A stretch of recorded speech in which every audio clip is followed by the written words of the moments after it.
What's going on, herd? Welcome back to the channel, and thanks for tuning in to another video. So today we're actually going to continue our Does It Rally? Whatever. Does It Rally it is, I guess. Anyways, guys, today we're actually going to be checking out the first EMRA-based vehicle. This is at the bottom in cost, and we're just going to kind of climb our way on up. This was the whole reason we went with this series, so I'm definitely happy and excited to get rolling on this car.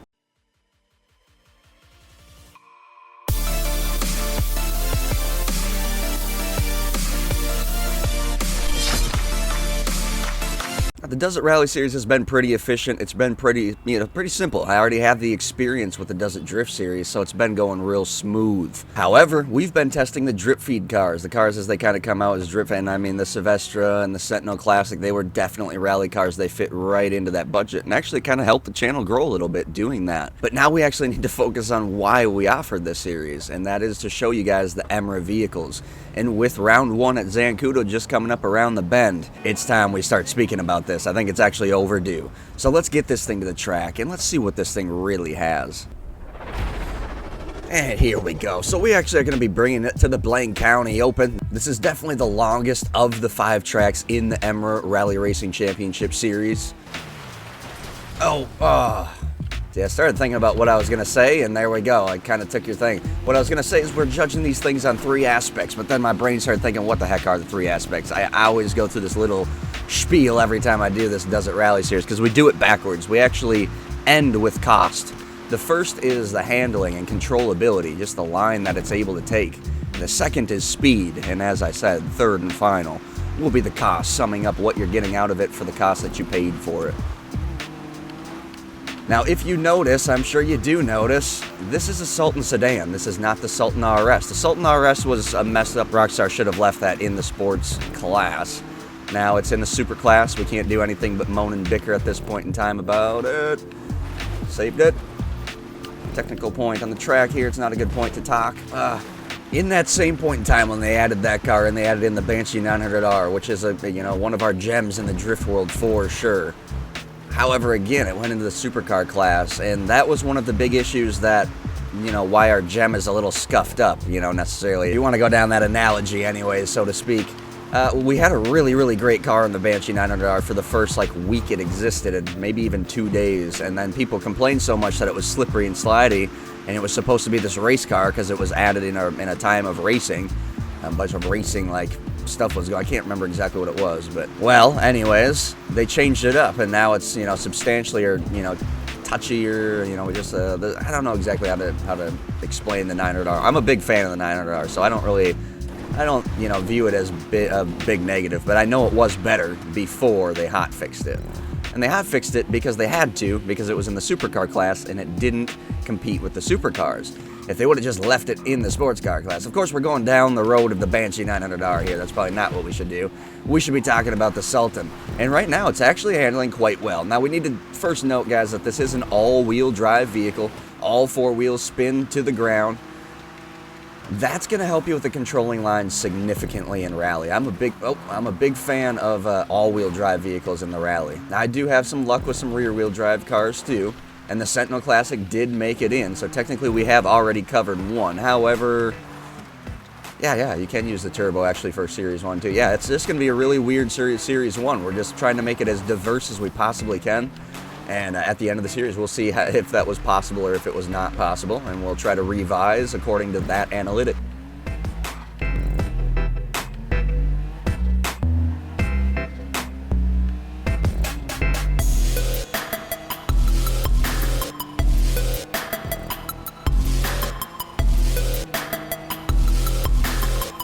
So this is one of them just straightaways where cars like, the fast and speedy ones really take off. Well, some of them fast and speedy ones just get slowed down in the dirt. So, yeah, it makes for some differences that are very, very, well, we're going to go for the Joker lap here. Anyways, the difference is I'm excited to see what we got for Series 1.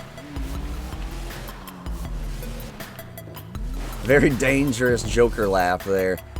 You're coming on the Joker lap and actually coming into high speed oncoming, so you got to be very, very courteous and understand that you may get taken out, and it would be your fault pulling in front of racers going a faster speed than you are.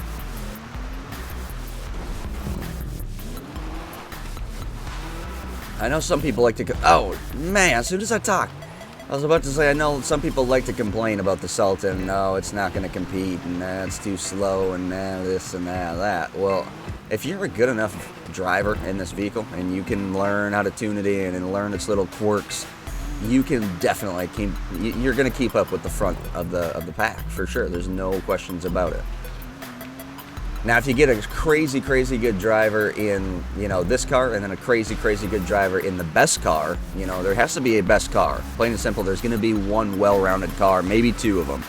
But what I'm saying is, if this isn't one of those best well-rounded cars, then yeah, it'll get left in the dust, or at least get beaten by two of the, the best drivers. I'm really not sure which of the... I don't know which cars are going to be the fastest. I'm thinking the Sentinel Classic, the LG Retro. The Drift Tampa seems to be the biggest in differentiation, in the sense that some people can make that thing go quick and keep up with the front of the pack, and then other people in the same, same exact build can't even keep up to the back of the pack with it. So, very interesting on the Drift Tampa. The Kuruma seems to be one of the biggest ones where, like, yeah, it's the fastest, but it's also, like, the tippiest and the one that likes to spin out a lot, and there's a lot of downfalls to the Kuruma as well. The LG Retro probably would be the fastest in the field if we put a turbo on it, but we don't have a turbo on it because then it blows away the field. So it's just it's a real feel out of what what can we do here?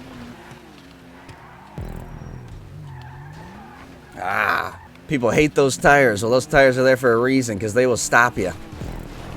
Now, there's other factors that go into play with the EMRA Rally Racing Championship Series, and that's mainly with the respawn. So if you guys aren't familiar with the layout, with the series, emra.boards.net, register as a member of this motorsports community, and then you will get access, once accepted as a member, you'll get access to the whole board. It gives you all of the information per separate thing that EMRA offers, including the Proline Drift Series and the Rally Racing Championship Series.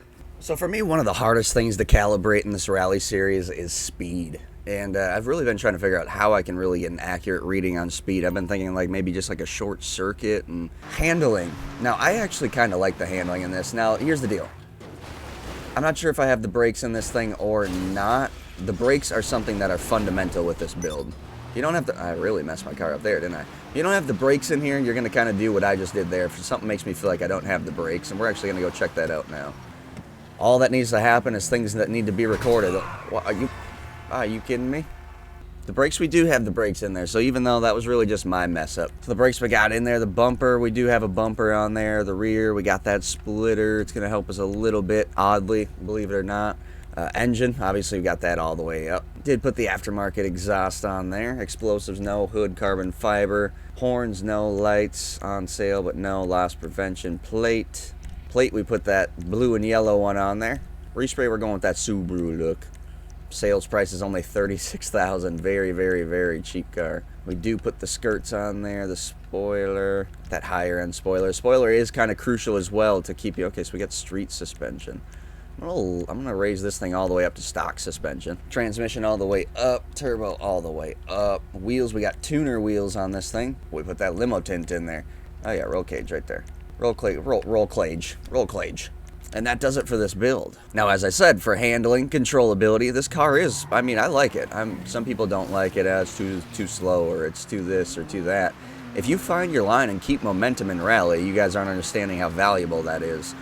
Just not making mistakes and being able to really pick and choose your passes based off momentum and speed, and really watching how the person in front of you drives, picking that perfect line, as I said again. This is where that really tight line comes into play, and this is where you're going to notice the downfall slightly. I still like the car, as I was saying, but it's like when you want to go speedy and quick through these little, really tight corners, the Sultan's not the best car to do it. Sultan's the best car for just holding momentum. It is pretty, that's another thing right there, is that. So what you just seen there is it gets this momentum and a spin out, and then you go to overcorrect it, and it goes in the air. To where like you hit a bump or something on the course, and it goes in the opposite motion of which you had built up the momentum, and it just spins you out immediately. That's a big one with this car. It's another big one with the Drift Tampa. Realistically, without drawing this thing out, I'm going to give it a 6 on handling and controllability. It's good, but it's not great, all right? That brings us into speed. Now, speed, it also has to take a bit of a hit in speed, right? It's not the fastest on the market. It's not the fastest in the EMRA Rally Racing Championship Series. But it will keep up with the class if you can learn how to drive the thing properly, and that's what's to note.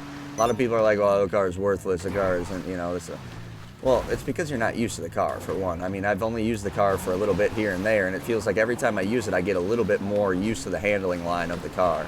If you guys haven't noticed as well, the handbrake slides and whatnot, the power slides, Scandinavian flicks in rally racing are one of the reasons why I got really into rally racing, because it can allow you to kind of do, well, I mean, heck, half of YouTube still think that's drifting, so you might as well just call it drifting at that point. No, don't call it drifting. It's power sliding and Scandinavian flicking, all right? So let's get that straight. That's not drifting.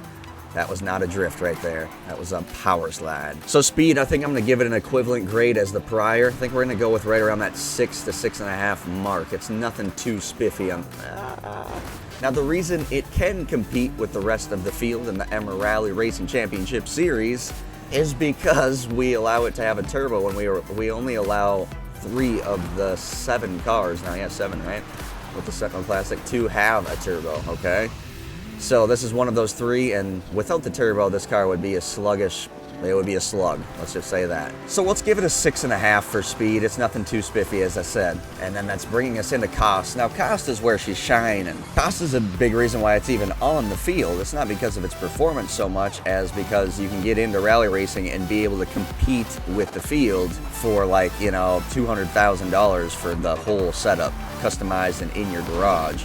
If you go take this thing on the street and customize it, I think you can actually get it for under $100,000 with all of the upgrades that you need on it. So very, very affordable rally car. And as I said, one of the major contributors on why it's in the field. So being that it keeps up with the field, it has a decent handling line, not perfect, but decent.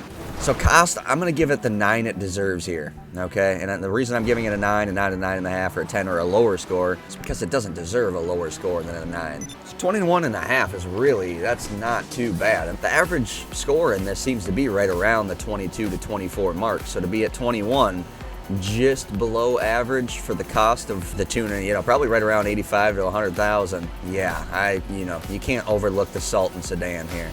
Now again, you cannot race the Sultan RS. It is a supercar. It is class-specific in races in GTA Online. You will not be able to do it, guys. Hope you guys enjoyed this episode. Hopefully it gives you a better idea on why the Sultan is in the EMRA Rally Racing Championship Series and why we have viewed this as a rally car. Hopefully this also gives you a little bit better of a recollect on why there's, oh man, you give us a rally racing series and then you don't even allow us to drive the rally cars. Well, blame Rockstar for that. You have rally cars in the sports classics. You have rally cars in the off-road. You have rally cars in the sports. You have rally cars in the muscle. Oh, you have different classes, my goodness. Different classes? Are you high or what? Like, that's not how it works here. Yeah, that's how it works in the real world. This is GTA. How are you going to have, okay, 4 people are in class 1 and 3 people are in class 2, and that's like the stupidest thing I've ever heard. Honestly, that really is. Even if you had 2 classes, then you're still leaving out half the field. So it's like we're focusing on something that is manageable and efficient to offer and still being able to offer other motorsport series. For example, the Proline Drift Series. And there will be another series to come. That's after we do launch on both Xbox One and PS4. Hope to see you guys at the Public Drift event tomorrow on Xbox One. We're trying to hold these things more frequent and getting the community active. It is the new style of Public Drift event, so know that you can definitely bring any class of vehicle that you want as long as it drifts. Alright, as always, I hope you all stay happy, stay positive, and we will definitely speak to you next time.